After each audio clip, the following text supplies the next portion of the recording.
ఏ course నేర్చుకోవాలో తెలియట్లేదా? అయితే ఇనుమాటిక్స్ career guidance ని follow అవ్వండి. హత్య చేయబడ్డ అమ్మాయి మీకు తెలుసా? తెలియదు. ఆ అమ్మాయి మీ ఇంటికి వచ్చిన సంగతి మీ భార్య దగ్గర దాచారా? అవును. ఈ హత్యకు మీ ఇంట్లో పెరుగుతున్న బిడ్డకు ఏదైనా సంబంధం ఉందా? ఉంది. వాడు చనిపోయిన ఆ దురదృష్టవంతురాలి కన్న బిడ్డ. చూడండి, వాడు ఎవరి బిడ్డైనా సరే ప్రస్తుతం వాడు నా బిడ్డ. వాడిపై నాకు ఏ ద్వేషం లేదు. జరిగిందేమిటో చెప్పండి. అప్పుడు శవాన్ని పూడ్చేందుకు అంత పెద్ద గుంట తవ్వారు కదా, అది మీరు ఒక్కరే తవ్వారా లేక ఎవరి సహాయం అయినా?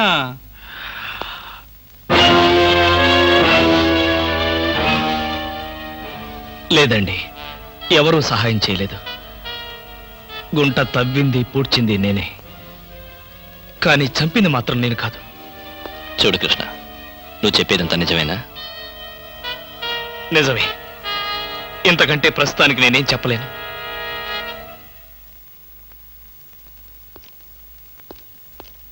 థ్యాంక్స్ రా.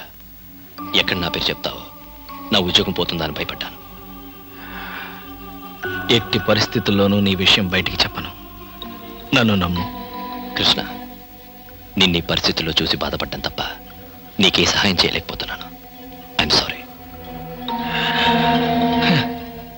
ఎవరి కర్మకి ఎవరు బాధ్యులు. నా తలరాత ఇది.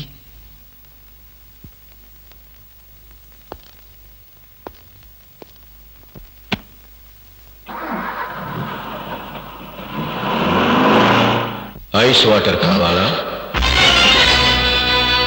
స్నేహితుడి కోసం ఉరికంబాన్ని ప్రేమించిన స్నేహం నీది. అదే స్నేహం నీ మెడకి ఉరితాడు బిగుస్తుందని ఊహించావా? నీ అంత చూస్తాను. ఈ ఆవేశంతోనే జయంతిని చంపావా? నీకు సమాధానం చెప్పవలసిన అవసరం నాకు లేదు. కానీ చెప్పించుకోవాల్సిన అవసరం నాకుంది. జయంతి హత్య జరగగానే పోలీసులకు నువ్వెందుకు ఇన్ఫర్మేషన్ ఇవ్వలేదు? ఆ సమయంలో నాకు ఆ ఆలోచన రాలేదు. ఓహో, కానీ నీ స్నేహితుడు ఎస్ఐ రవీంద్రతో మాత్రం చెప్పుకోవాలన్న ఆలోచన వచ్చిందా? నన్ను క్రాస్ ఎగ్జామిన్ చేయడానికి నువ్వెవరు? నేనా?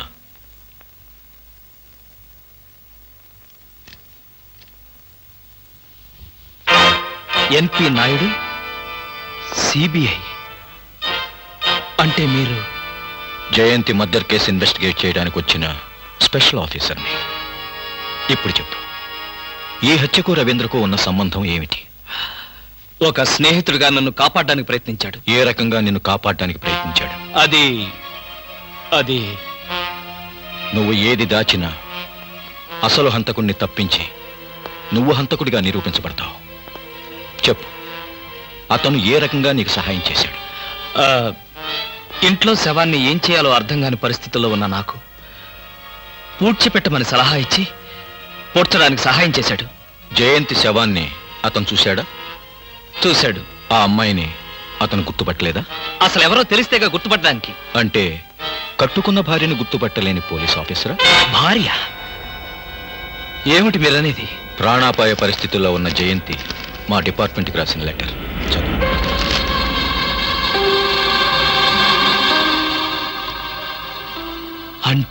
అంటే జయంతిని హత్య చేసింది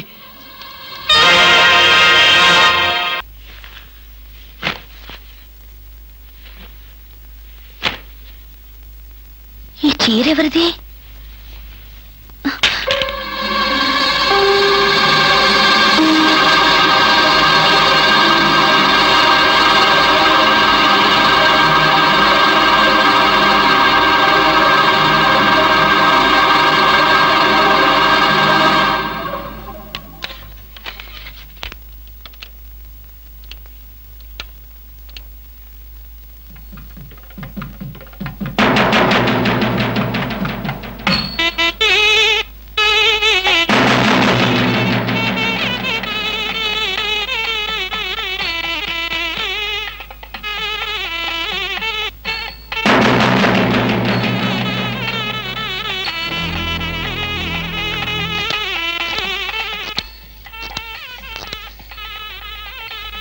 హలో అన్నయ్య, నేను భావన మాట్లాడుతున్నాను. ఏంటమ్మా, ఏమైంది?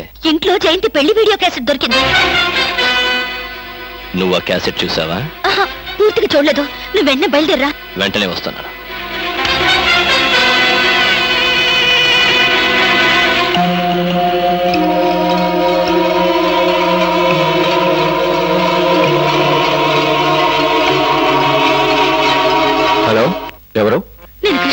వారిని.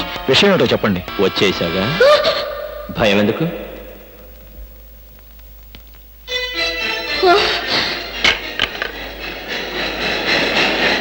ఏమా, నువ్వింత క్రూరుడు అనుకోలేదు. ఆలస్యంగానైనా ఈ అన్నయ్యని అర్థం చేసుకున్నావు. దేవుడి మీద ప్రమాణం చేసి అంతా నిజమే చెప్తాను, అబద్ధం చెప్పను. జయంతిని నేనే చంపాను, తప్పలేదు. ఇప్పుడు మా పెళ్లి క్యాసెట్ ఇవ్వకపోతే నిన్ను చంపుతాను. ఇది తప్పదు. ఏ క్యాసెట్? తప్పమ్మా. అన్నయ్య ముందే డ్రామాలాడితే ఎట్లా? కట్టుకున్న పెళ్ళానే కనికరం లేకుండా చంపేశాను. దేవుడిచ్చిన చెల్లెల్ని దేవుడి దగ్గర పంపడానికి ఆలోచిస్తానా? క్యాసెట్ ఇస్తావా చేస్తావా? చచ్చిన ఇవ్వను. ఆహా, నా రహస్యం తెలిసిన దానివి. క్యాసెట్ ఇచ్చినా ఇవ్వకపోయినా ఇప్పుడు నువ్వు చావక తప్పదు.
ఊరుకో మామా.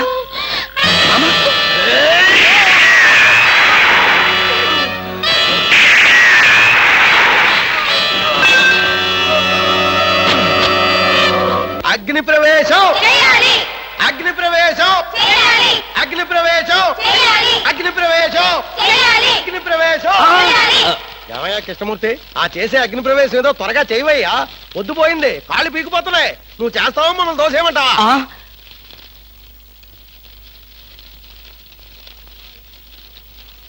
ఒక అమాయకపు మొగుడి అగ్ని ప్రవేశం చూడ్డానికి వచ్చిన అమ్మలారా, అయ్యలారా, అగ్ని ప్రవేశం చేసే ముందు నా ఆఖరి కోరిక తీర్చడం మీ ధర్మం. కృష్ణమూర్తి, ప్రాణ స్నేహితుడిని నేనుండగా వాళ్ళంతా ఎందుకు? ఏం కావాలో చెప్పు, నిమిషాల్లో నెరవేరుస్తా. ఎప్పుడు ఎక్కడ మానసికంగా గాని శారీరకంగా గాని ఏ తప్పు చేయనటువంటి శ్రీరామచంద్రులు గాని సీతమ్మ తల్లులు గాని మీలో ఒక్కరున్నా సరే నాతో పాటు అగ్ని ప్రవేశం చేయండి. రండి, కదలి రండి. ఏది నా పెళ్ళం? ఏది? పతివ్రత కదా, పారిపోయింది. అవునరా, నువ్వు నాకు ఫ్రెండా ప్యూనా? కృష్ణమూర్తి, నేను నీకెప్పుడు ఫ్రెండ్నే, అందుకేగా పారిపోకుండా ఉంది. అవునా? అయితే నాతో రా. చూసావా, నిజాయితీని నిలదీసి అడిగేసరికి అందరూ పారిపోయారు. ఇక మిగిలింది నాకు నువ్వు, నీకు నేను. భార్యాభర్తల మధ్య కావలసింది నమ్మకం. నువ్వైనా నాతో వస్తావా?